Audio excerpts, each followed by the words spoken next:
Assalamualaikum warahmatullahi wabarakatuh. Selamat datang di mata kuliah Psikologi Kesehatan. Pada hari ini kita akan mempelajari tentang konsep perilaku manusia. Pada saat kita berinteraksi dengan orang lain, yang kita lihat adalah tingkah laku atau perilaku, termasuk ketika seorang perawat memberikan asuhan keperawatan. Tentunya yang menjadi perhatian adalah bagaimana respon pasien akibat masalah kesehatan atau penyakit yang dialaminya. Untuk itu, pemahaman tentang konsep perilaku sangat penting dan guna untuk memudahkan serta menyamakan pemahaman kita tentang konsep perilaku manusia, maka pada hari ini kita akan mempelajari tentang definisi perilaku manusia, ciri-ciri perilaku manusia, proses pembentukan perilaku, macam-macam perilaku, faktor yang mempengaruhi perilaku, serta domain perilaku. Definisi perilaku manusia. Berdasarkan Kamus Besar Bahasa Indonesia, perilaku manusia didefinisikan sebagai suatu tanggapan atau reaksi individu terhadap rangsangan atau lingkungan. Perilaku juga diartikan sebagai reaksi individu terhadap rangsangan. Perilaku adalah suatu kegiatan atau aktivitas organisme yang dapat diamati baik secara langsung maupun tidak langsung. Perilaku juga mempunyai arti konkret yang berarti jiwa, sehingga kita dapat mengenal jiwa seseorang setelah kita mengamati perilakunya.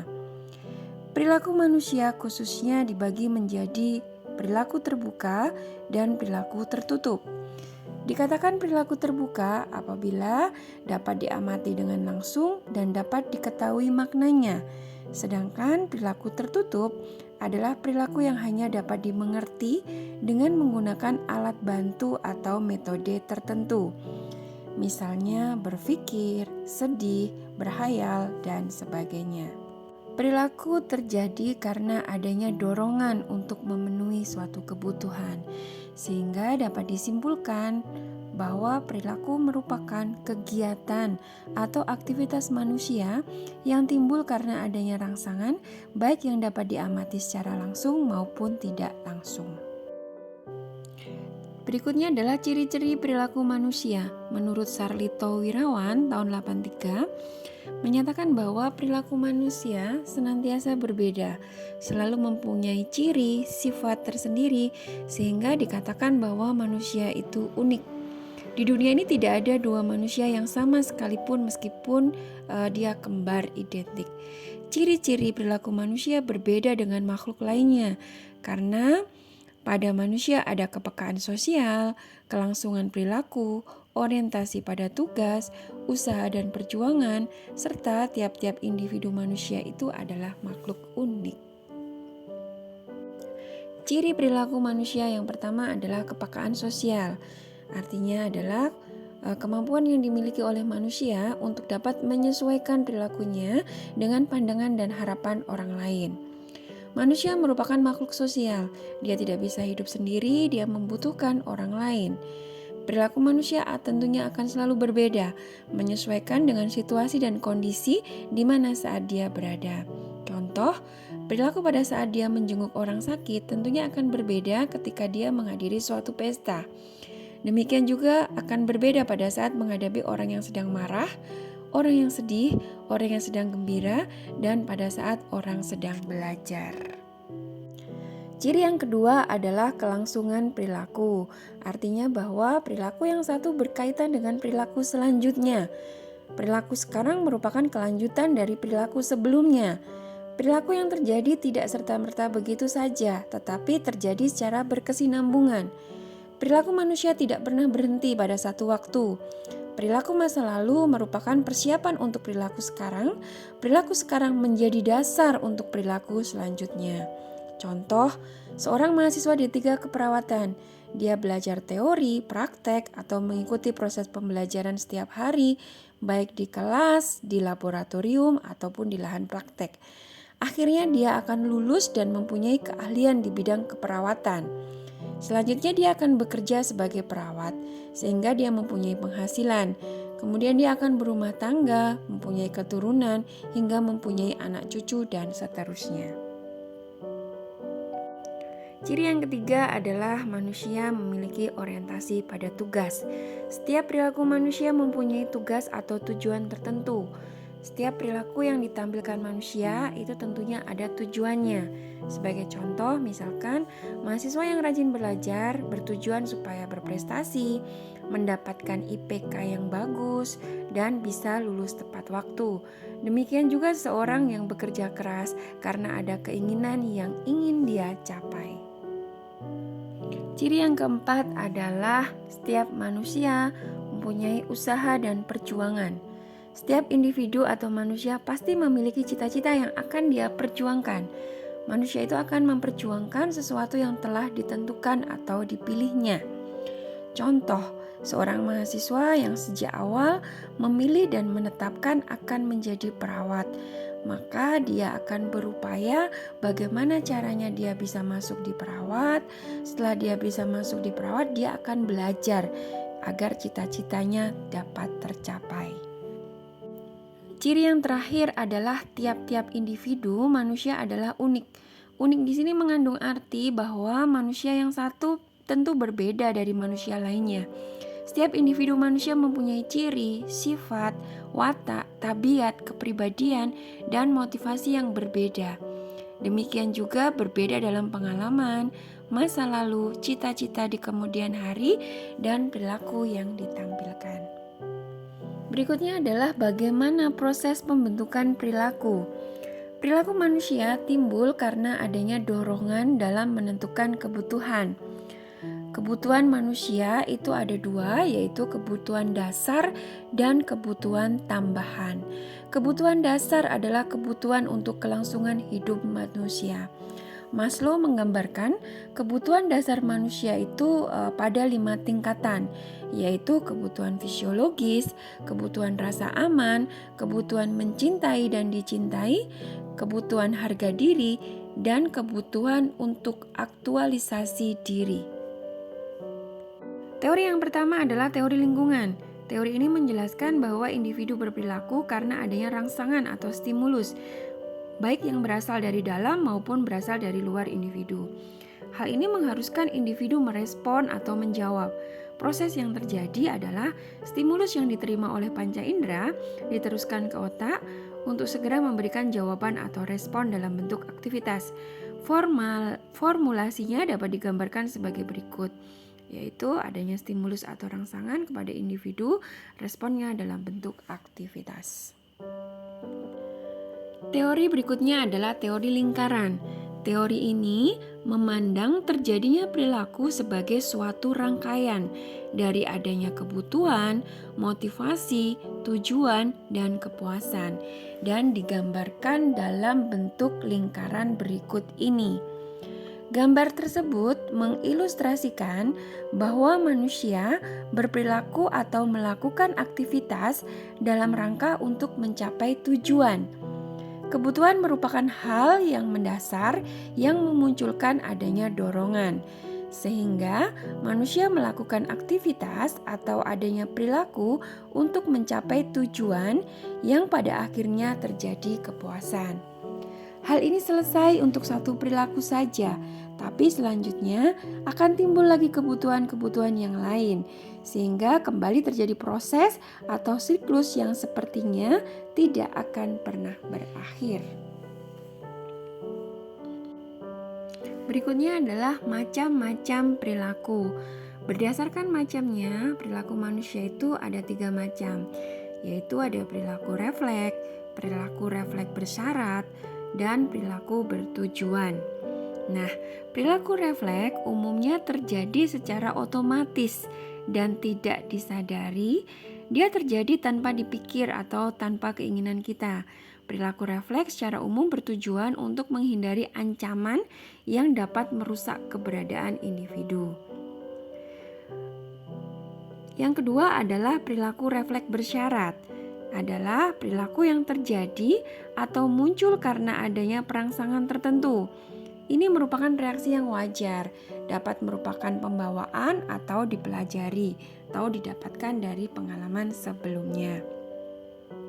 Yang terakhir adalah perilaku bertujuan, atau biasa juga disebut dengan perilaku naluri.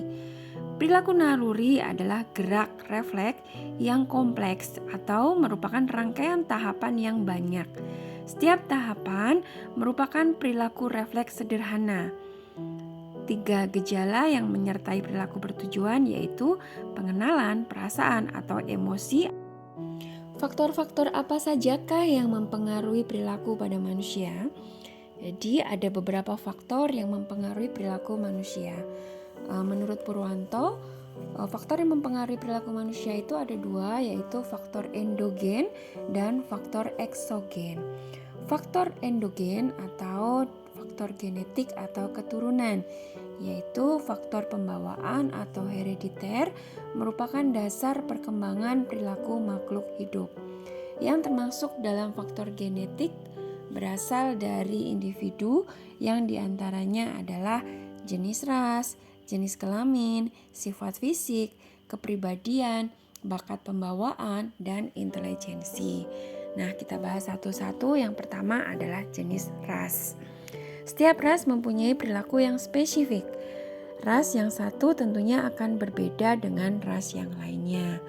Di dunia terdapat 3 ras terbesar.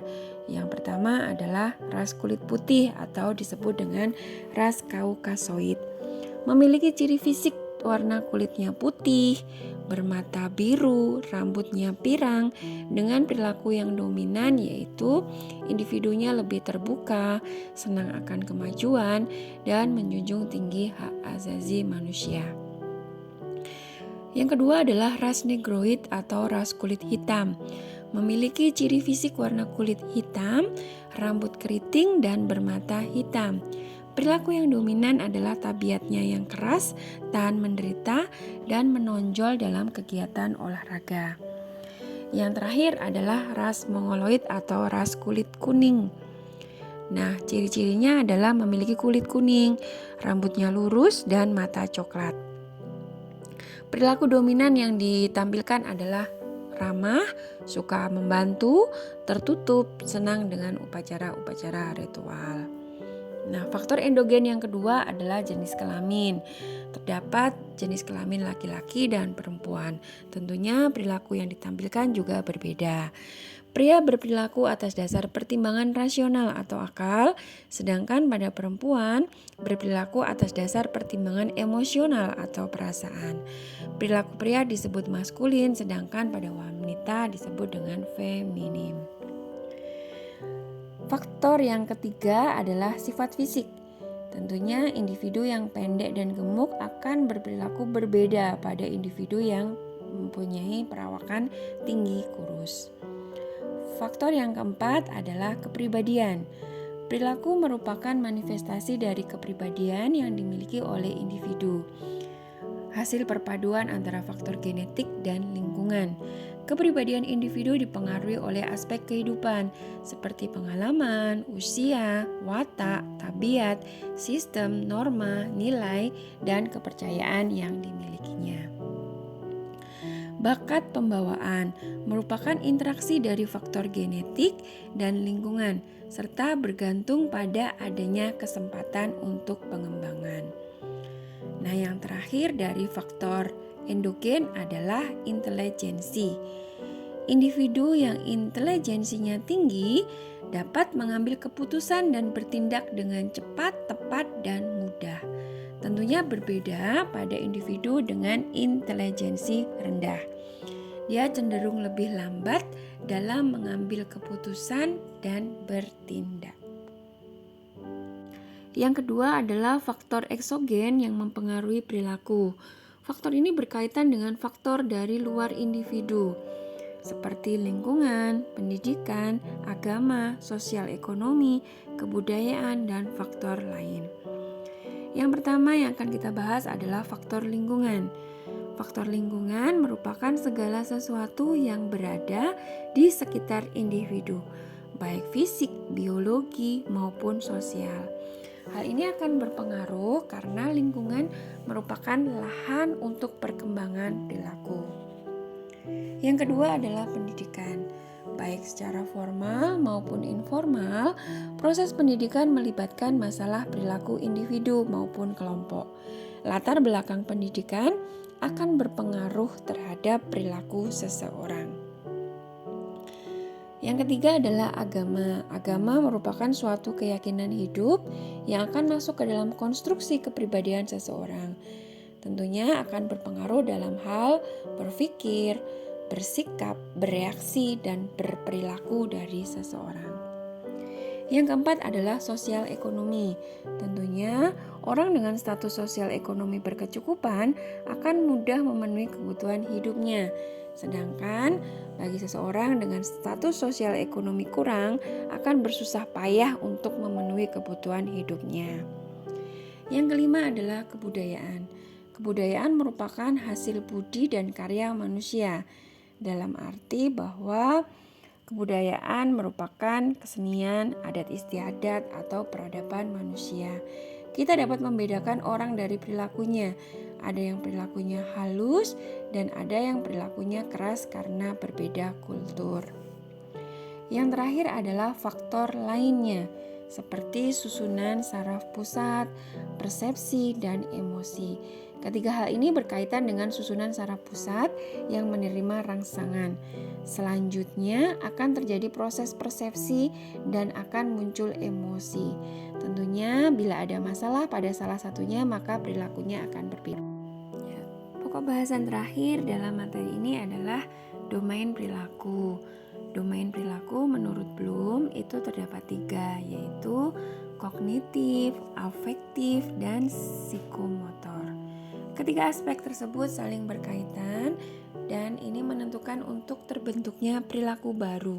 Secara umum, timbulnya perilaku diawali dari adanya domain kognitif. Individu tahu adanya stimulus sehingga terbentuk pengetahuan baru. Selanjutnya, timbul respon batin dalam bentuk sikap individu terhadap objek yang diketahuinya.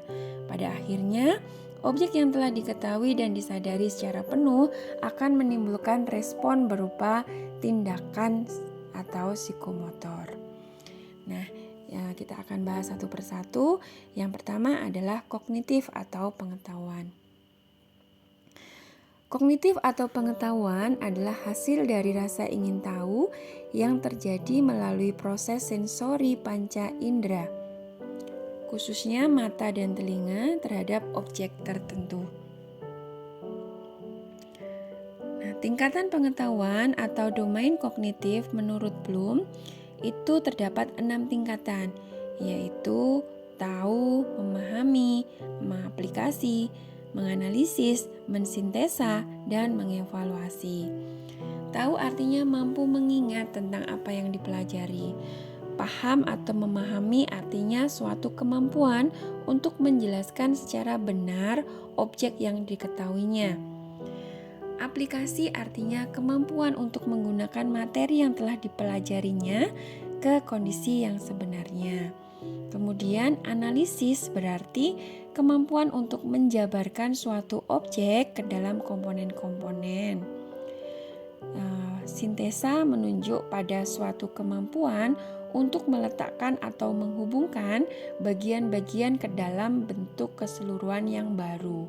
Dan yang terakhir adalah evaluasi, yaitu kemampuan untuk melakukan penilaian terhadap suatu objek. Domain perilaku yang kedua adalah sikap.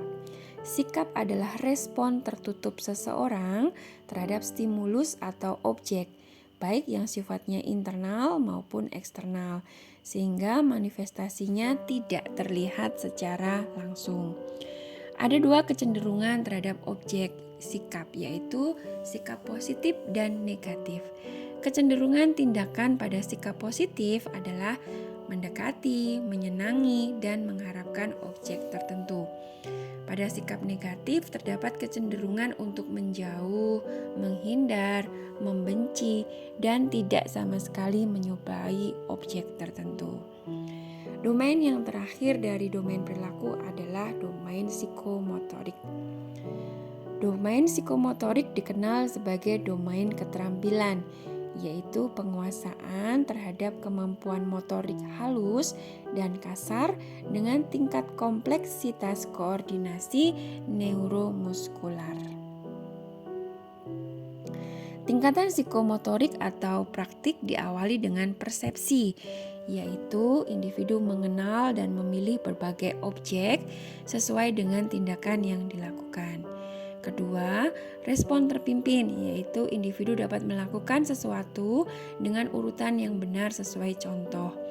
Yang terakhir adalah mekanisme, yaitu individu dapat melakukan sesuatu dengan benar secara otomatis atau sudah terbiasa. Dan yang terakhir adalah adaptasi tindakan yang sudah berkembang. Demikianlah penyajian dari konsep perilaku manusia. Semoga apa yang disampaikan, apa yang disajikan dapat bermanfaat bagi kita semua. Sampai bertemu kembali pada materi-materi selanjutnya. Terima kasih dan wabillahi taufik walhidayah. Wassalamualaikum warahmatullahi wabarakatuh.